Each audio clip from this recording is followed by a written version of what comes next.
Hello everyone.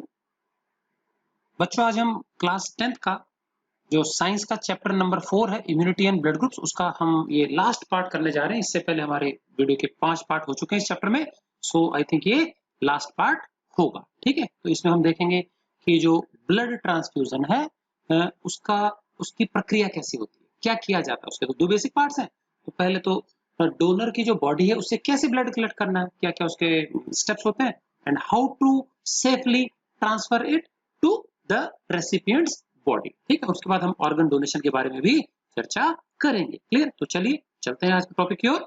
इससे पीछे की वीडियो आई थिंक आपने देख करके अच्छे से समझ लिए होंगे। चलिए, तो अगला क्वेश्चन हमारा क्या है आज का, briefly describe the process of blood transfusion. किस प्रकार से ब्लड को एक हेल्दी डोनर से की बॉडी से बाहर निकाल करके हम एक रेसिपिएंट की बॉडी में ट्रांसफ्यूज करते हैं, ट्रांसफर करते हैं। ठीक है, सो ये जो पूरी प्रक्रिया है ब्लड ट्रांसफ्यूजन की, इसको 2 भागों में किया जाता है। पहला है blood collection from donors body, healthy donor के शरीर से ब्लड का कलेक्शन। तो कैसे करते हैं देखते हैं। सबसे पहला बात, जो भी पर्सन ब्लड डोनेट करने की इच्छा रखता हो उसका थरो बॉडी इंस्पेक्शन होना चाहिए, पूरा उसकी जांच होनी चाहिए, कोई बीमारी ना हो उसको। ठीक है, तो फर्स्ट एंड फॉरमोस्ट थिंग क्या है, प्रायर टू डोनेशन। प्रायर मतलब पहले, बिफोर, समझ में आ गया। Prior to donation a complete health inspection of donor is done. Donor जो देने वाला है, दाता है जो खून का, उसकी पूरी हेल्थ की जांच होनी चाहिए, कोई बीमारी ना हो उसको। ठीक, कोई इंफेक्शन ना हो। उसके बाद क्या, आफ्टर दिस पाया जाता है कि वो बिल्कुल हेल्दी है, कोई प्रॉब्लम नहीं है, तो an intravenous setup, IV setup, जिसको हम कैनुला भी बोलते हैं, समझ में आएगा, पूरी प्रक्रिया कैनुला कहलाती है। ठीक है भैया, तो ये जो आईवी सेटअप है, इसमें क्या आता है, छोटा सा रिस्ट पे लगाने के लिए एक सेटअप आता है, उसमें एक निडल लगी होती है। ठीक है, स्टील की निडल के अंदर एक प्लास्टिक की निडल होती है, वो घुसा देते हैं, स्टील वाली बाहर खींच के निकाल लेते हैं। ठीक है, उसके अंदर ट्यूब्स लगी होती है, ये ट्यूब्स फिर बाद में ट्यूब में एंड पे निडल लगी हुई, निडल हम क्या करते हैं, फिर उसमें बॉटल के अंदर लगा दी जाती है। वो समझ में आ गया।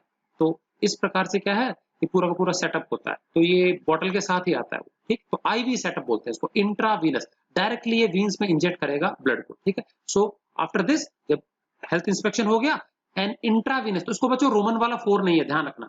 N intravenous setup is attached to the donor's wrist. Donor की कलाई जो होती है उस पे ये सेटअप लगा दिया जाता है, and the blood is collected in suitable capacity. और उचित मात्रा में ब्लड, नॉर्मली 1 यूनिट में एक बार में 1 ही लिया जाता है, अनलेस खूब भी ज्यादा उसका ब्लड क्वालिटी अच्छी हो तो 2 भी ले सकते हैं, उसकी उसकी खुद की इच्छा पर डिपेंड करता है। नॉर्मली एक बार में 1 यूनिट ही लेते हैं। ठीक है, सो ब्लड जो है सूटेबल कैपेसिटी में कलेक्ट कर लेते हैं।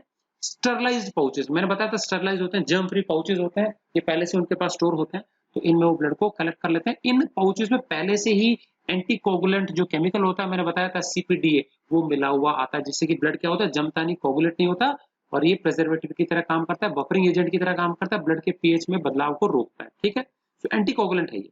तो स्टेरिलाइज्ड पाउचेस में 200 ml की क्वांटिटी में इसको कलेक्ट कर लिया जाता है। चलिए, कलेक्ट कर लिया, अब क्या, the collected blood is refrigerated in a warehouse. Warehouse होता है उनका भंडार गृह, जहाँ पे कि उसको रेफ्रिजरेटर में लो तापमान पे 2 से 4 डिग्री सेल्सियस टेम्परेचर पे उसको सुरक्षित रख दिया जाता है। आवश्यकता पड़ने पर इस ब्लड को अलग अलग कंपोनेंट्स में सेपरेट भी कर सकते हैं, टेक्निक का नाम है सेंट्रीफ्यूगेशन। क्लियर?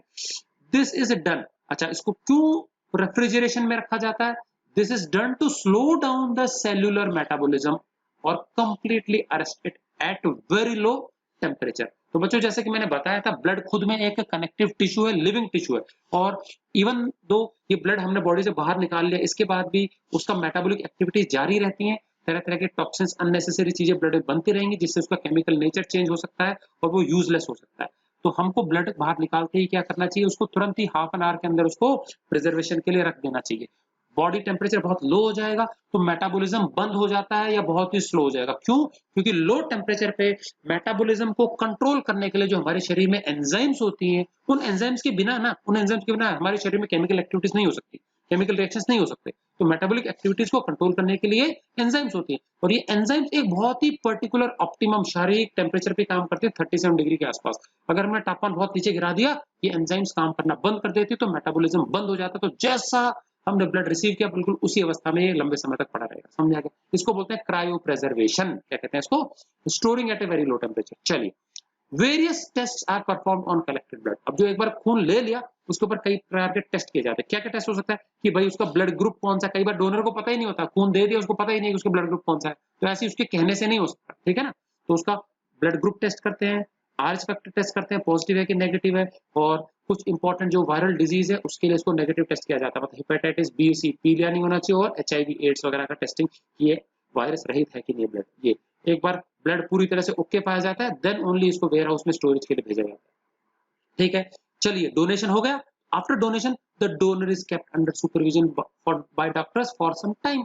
डोनर जो ब्लड दान दाता है उसको भी एकदम लेते ही भगा नहीं देते वहां से, उसको भी हाफ एन आवर तक उसको डॉक्टर की निगरानी में रखा जाता है। कभी कभी उसको चक्कर आते हैं, कमजोरी आती है खून देने के तुरंत बाद, तो उसको कोई फ्रूट जूस वगैरह फल वगैरह दिए जाते हैं। तो कई बार देखना ब्लड डोनेशन कैंप वगैरह जहाँ ऑर्गेनाइज किए जाते हैं वहाँ पे जो ऑर्गेनाइजर्स होते हैं वो फलों की पेटियां रखते हैं, फ्रूट जूसेस वगैरह क्या है डोनर्स को दिया जाता है, समझा, जिससे कि उनको कमजोरी ना लगे। और अगर कोई छोटा मोटा साइड इफेक्ट आता है, कमजोरी आती है, चक्कर आते हैं, तो छोटी मोटी मेडिसिन देकर उसको तुरंत ही उसको उपचार किया जा सकता है।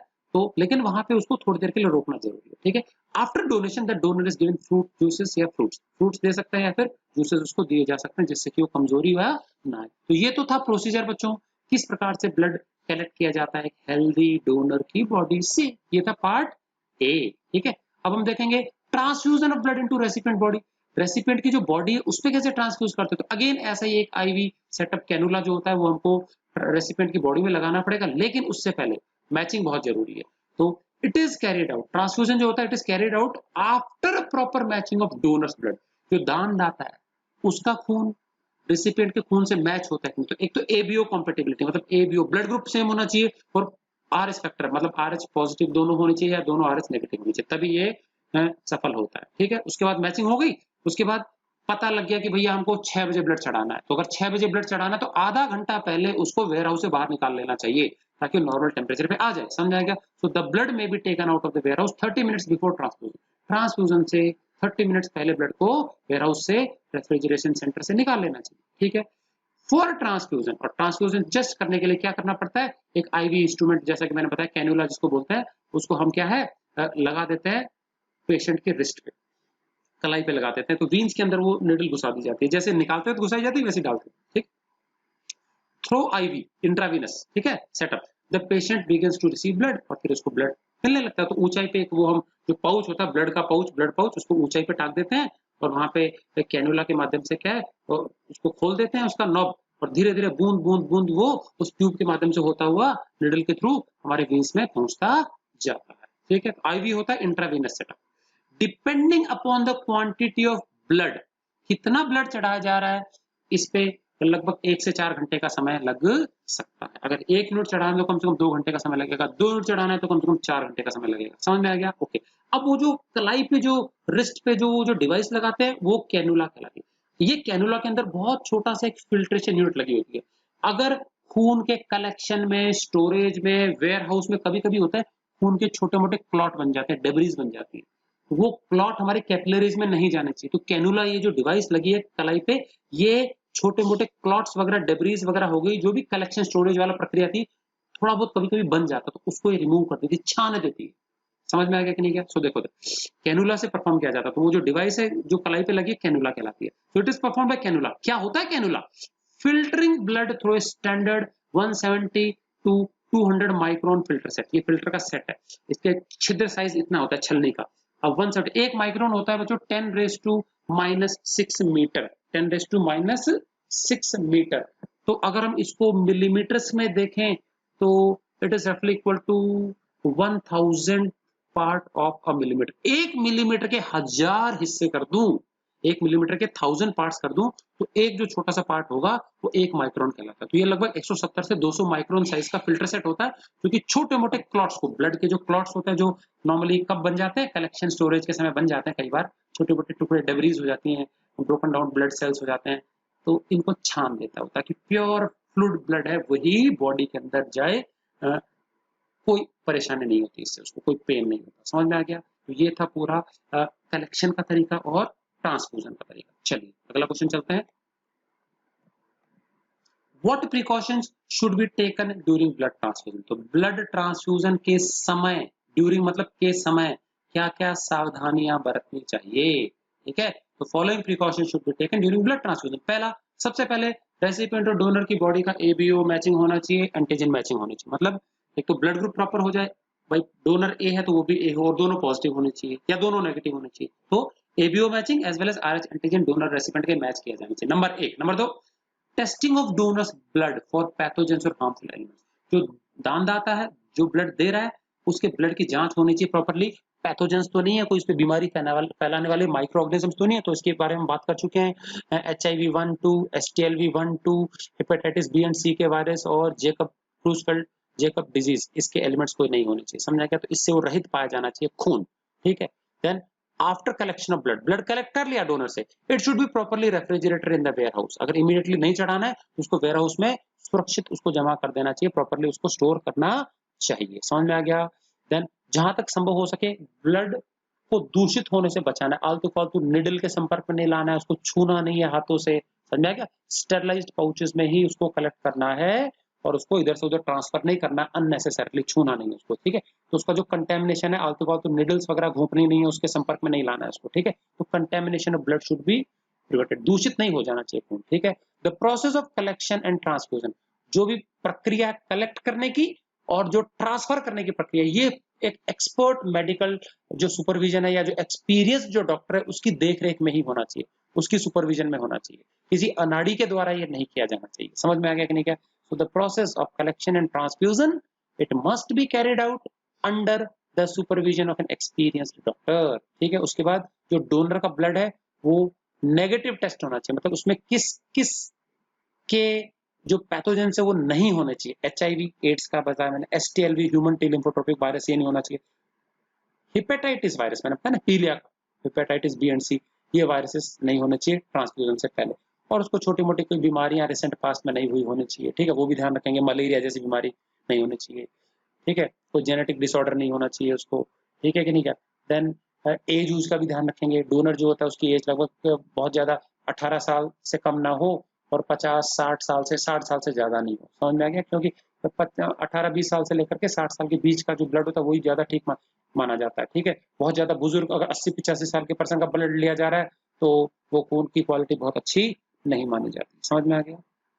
चलिए, तो ये हो गए कुछ प्रिकॉशंस जो कि हमको खून लेते और देते वक्त सावधानी बरतनी चाहिए। चलिए, अगला क्या हमारा, what do you mean by body donation? पूरी बॉडी को डोनेट करने का क्या मतलब है? ये बॉडी डोनेशन नॉर्मली मृत्यु के बाद ही होता है, ठीक है। सो क्या होता है ये body donation? Giving one's own body for organ transplantation. एक शरीर की मृत्यु के बाद में अपने पूरे शरीर को दान कर देना, जिससे कि उसके जो ऑर्गन है, अंग हैं, वो प्रत्यारोपण के काम आ सकें, किसी दूसरे नीडी पर्सन के काम आ सकें, ठीक है, या फिर सर्जिकल ट्रेनिंग के काम आ जाए। सर्जिकल ट्रेनिंग मतलब होता है कि कई जो यंग बडिंग डॉक्टर्स हैं, जो MBBS कर रहे हैं, जो मेडिकल कॉलेज में है, सीधी बात है उनको प्रैक्टिकल कराएंगे, सर्जरी का प्रैक्टिकल कराएंगे, तो लिविंग बॉडीज पे तो करा नहीं सकते, गलती हो गई तो दिक्कत है। तो डेड बॉडीज पे ही क्या है, उनको ये प्रैक्टिकल्स वगैरह लाइव कराए जाते हैं। समझ आएगा? चीर फाड़ करने का या जो ऑपरेशन की जो प्रैक्टिस होती है वो डेड बॉडीज पे होती है। तो अगर कोई पर्सन डोनेट करता है बॉडी को तो उस पर वो सर्जिकल ट्रेनिंग वगैरह की जा सकती है, ठीक है। तो ये पर्पज है इसका, बॉडी को एक तो ऑर्गन ट्रांसप्लांटेशन में काम आती है और जो यंग बडिंग डॉक्टर्स होते हैं उनकी सर्जिकल ट्रेनिंग भी क्या डेड बॉडीज पे होती है।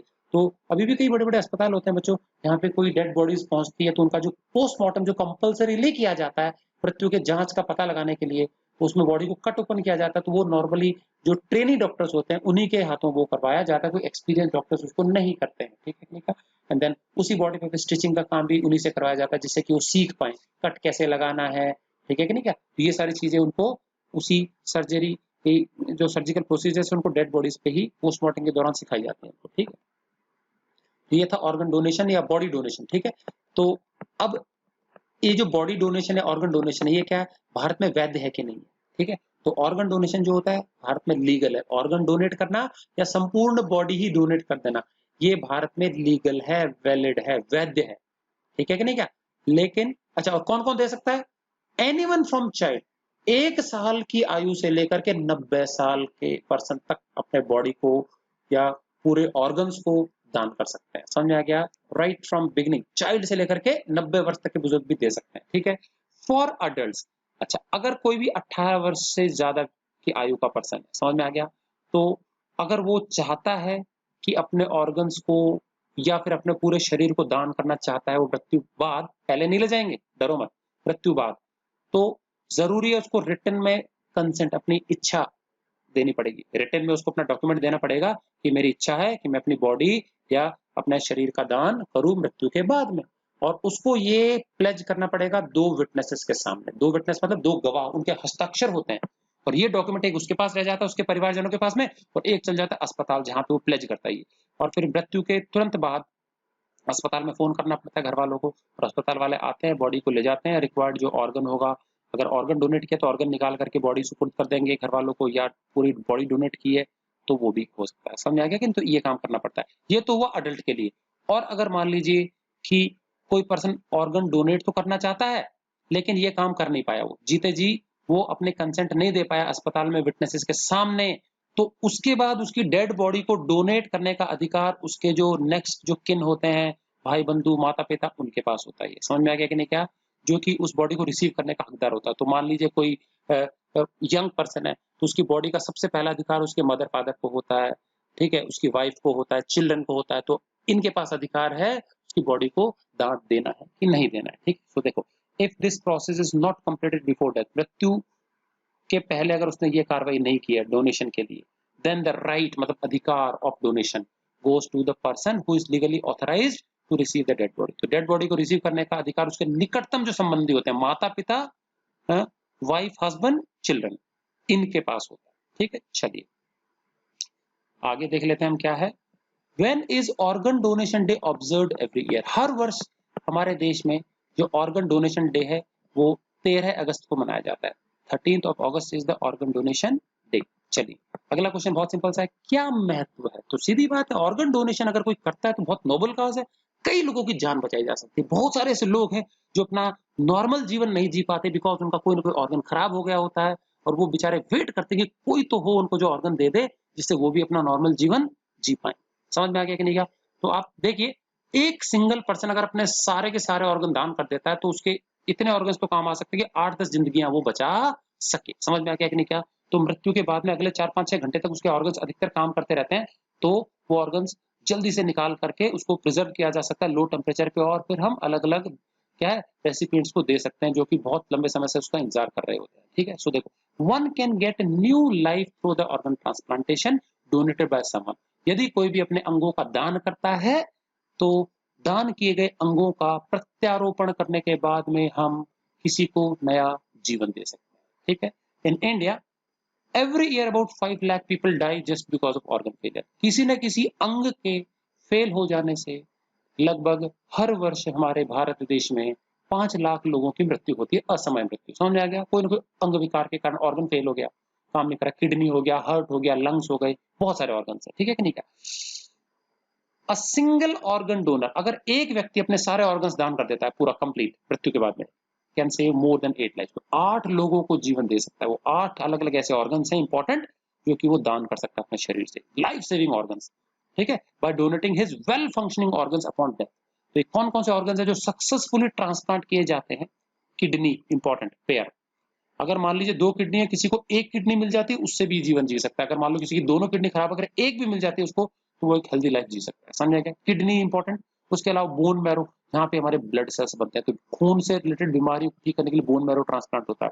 उसके अलावा लीवर ट्रांसप्लांटेशन है, जो अल्कोहल वगैरह खूब पीते हैं, शराबी लोगों का लीवर गल चुका होता है तो उनको लीवर ट्रांसप्लांट की जरूरत होती नहीं, तो डॉक्टर बोलते हैं मरेगा ही, तो लीवर भी कई बार ट्रांसप्लांट किया जाता है। और लीवर एक रीजनरेटिव टिश्यू होते हैं कि ये तो जिंदे लोग भी कर सकते हैं, आधा लीवर ट्रांसप्लांट किया तो आधा वापस ग्रो कर जाता है। वो हार्ट ट्रांसप्लांटेशन, लंग्स का ट्रांसप्लांटेशन, आईज, कॉर्निया, कई बार कॉर्निया ट्रांसप्लांट से भी अंधेपन को क्योर किया जाता है। पेंक्रियाज का ट्रांसप्लांटेशन, जैसे कि इंसुलिन वगैरह डायबिटिक पेशेंट को क्योर किया जाता है। किसी को डायबिटीज है, अच्छी पेंक्रियाज लगा दी किसी की हेल्दी, तो उसमें इंसुलिन बनने लग जाएगा, कोई प्रॉब्लम नहीं है, डायबिटीज ही क्योर होगी। समझा क्या? तो ये मेन ऑर्गन्स है हमारे, कितने 8 हो गए ये देखो, 1 2 3 4 5 6 7, ये 8 मेजर ऑर्गन्स हैं जो कि किसी की जान बचा सकते हैं और वो हेल्दी लाइफ लीड कर सकता है।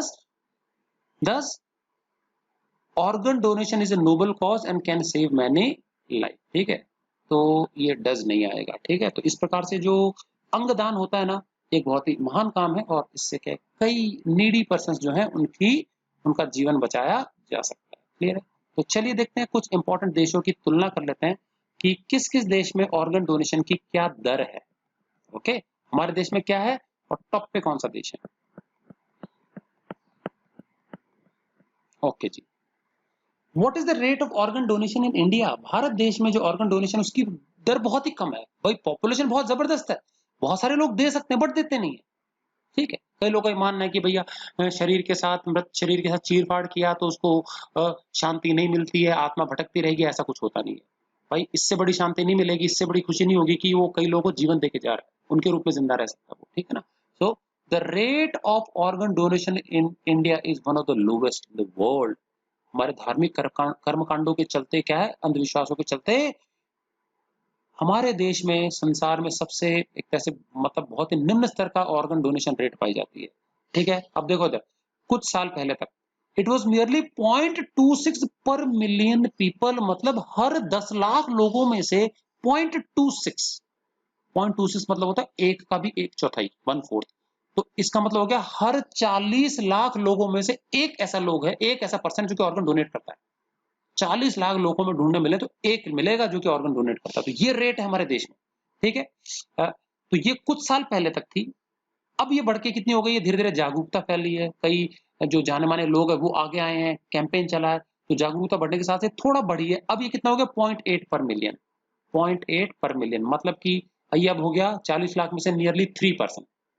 एवरी पहले एक था, अब कितना हो गया, 40 लाख में से 3 ऐसे लोग मिल जाते हैं हमको जो ऑर्गन डोनेट करते हैं। लेकिन ये रेट अभी भी बहुत कम। यूएसए जैसे कंट्री में, यूनाइटेड स्टेट्स में हमारे से बहुत कम पॉपुलेशन है, फिर भी वहां कितनी रेट है, ये देखो 26 है पर मिलियन। 10 लाख में से 26 लोग ऐसे मिल जाएंगे जो ऑर्गन डोनेट करते हैं। और ये सबसे ज्यादा स्पेन में है, छोटा सा कंट्री है, यूरोपियन कंट्री। स्पेन में ये 36 पर मिलियन, 1 मिलियन लोगों में से 36 लोग ऐसे हैं जो कि अपने अंगों को या बॉडी को दान करते हैं। हमारे देश में काफी कम है, जो कि ज्यादा होनी चाहिए, इससे कई लोगों के जीवन को बचाया जा सकता है। ठीक है, चलिए अभी हाल ही में पिछले कुछ सालों में, पिछले दशक में, पिछले 8-10 सालों के अंदर कुछ इंपॉर्टेंट जो सेलिब्रिटीज हैं, फिल्म जगत से हो या स्पोर्ट्स जगत से हो या जो जानी मानी जो पर्सनैलिटीज हैं, उन्होंने अपने अपने अंगों को दान किया, किसी ने बॉडी को भी दान किया। ठीक है, तो देखते हैं किस किसने क्या क्या अपने अंगों को दान किया। प्रियंका चोपड़ा, इन्होंने अपने किसी बॉडी, इनके बॉडी के जो ऑर्गन है इसको डोनेट करने के लिए प्लेज किया। अमिताभ बच्चन, इनका तो पूरा परिवार है अमिताभ बच्चन का, इन्होंने किया है। जया बच्चन उनकी वाइफ हैं, देन बेटे बहू जो है उन्होंने भी किया है, ऐश्वर्या राय बच्चन एंड जो उनका बेटा है। देन आमिर खान, किरण राव, दोनों हस्बैंड वाइफ, इन दोनों ने भी अपने ऑर्गन्स प्लेज किए हैं। देन सलमान खान, ऐश्वर्या राय बच्चन बता दिया मैंने, सलमान खान, फारा खान ये एक कोरियोग्राफर है, माधवन ये साउथ इंडियन एक्टर है जिन्होंने 3 इडियट्स में काम किया था, तो इन्होंने भी अपने ऑर्गन्स को डोनेट किया है। रानी मुखर्जी जानते हो आप लोग, नवजोत सिंह सिद्धू ये एक एमपी है प्लस क्रिकेटर भी रहे हैं पास में। ठीक है कि नहीं, क्या कई बार आपने इनको कमेंटेट करते हुए सुना होगा। ठीक है, और ये कपिल शर्मा के शो में भी आते हैं कई बार, नवजोत सिंह सिद्धू, इन्होंने अपने ऑर्गन्स को प्लेज किया है। गौतम गंभीर हमारे देश से खेले हैं क्रिकेट, ठीक है, और आईपीएल में भी दिल्ली की तरफ से खेलते थे, तो इनको भी क्या है, इन्होंने भी अपने ऑर्गन्स को प्लेज किया। क्लियर, तो इनसे प्रेरणा लेकर के आम जन भी क्या है, अपने जीवन को प्लेज कर सकता है, अपने ऑर्गन्स को डोनेट करने के लिए प्लेज कर सकता है, जिससे कि क्या है कई लोगों को क्या है नया जीवन हम गिफ्ट में दे सकते हैं, वो भी अपनी नॉर्मल लाइफ जी सकते हैं। तो एक नोबल कॉज है। क्लियर, तो सभी को ये करना चाहिए। तो बच्चों इसी के साथ ही हमारा चैप्टर जो 4th है ये खत्म होता है। ठीक है, तो आई होप आपने अच्छे से समझा होगा। पूरा वीडियो सारे सीक्वेंस में देखेंगे, समझ करके अच्छे से नोटबुक में आप लोग इनको नोट करेंगे। ठीक है, तो इसके बाद हम अपना नेक्स्ट चैप्टर चालू करेंगे। Okay, so till next video, goodbye and thanks for watching.